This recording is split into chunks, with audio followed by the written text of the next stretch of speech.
కొమరం భీం ఆసిఫాబాద్ జిల్లా కెరిమరి మండలంలో గోండి గ్రామంలో జంగూబాయ్ ఆలయంలో మంత్రి సీతక్క, ఎమ్మెల్యే బొజ్జు, జిల్లా కలెక్టర్ హేమంత్లతో కలిసి ప్రత్యేక పూజలు చేశారు. ఈ సందర్భంగా మంత్రి మాట్లాడుతూ ఆదివాసీ సంస్కృతి సాంప్రదాయాలు కాపాడుకోవాలన్నారు.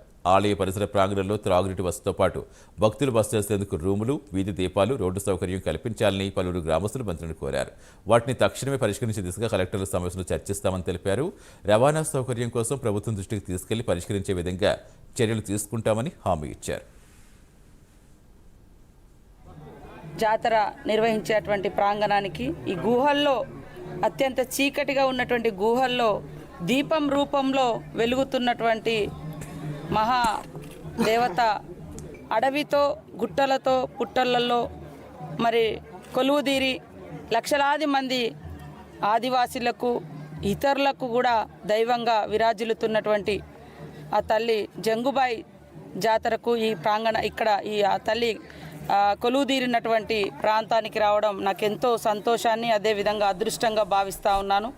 ఈరోజు ఖానాపూర్ ఎమ్మెల్యే గారు వెడం బొజ్జు గారు మరి ఈ ప్రాంతం యొక్క విశిష్టత చెప్పడంతో తప్పకుండా రావాలి.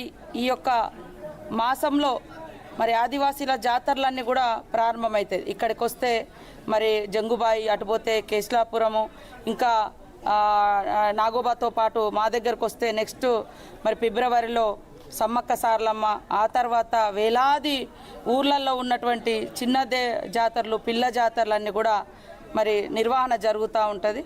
నాతో పాటు ఈ కార్యక్రమంలో పాల్గొంటున్నటువంటి కలెక్టర్ గారు, అడిషనల్ కలెక్టర్ గారు, మరి పూజా కార్యక్రమాలు చేస్తున్నటువంటి వారందరికీ, అదేవిధంగా కాంగ్రెస్ పార్టీ నాయకులు, అధ్యక్షుడు మన విశ్వప్రసాద్ గారు, అదేవిధంగా శ్యామ్ గారు, ఇంకా ఇతర పెద్దలందరికీ, పూజా నిర్వహణ కమిటీకి, పత్రికా మీడియా సోదరులకు అందరికీ కూడా, భక్తులకు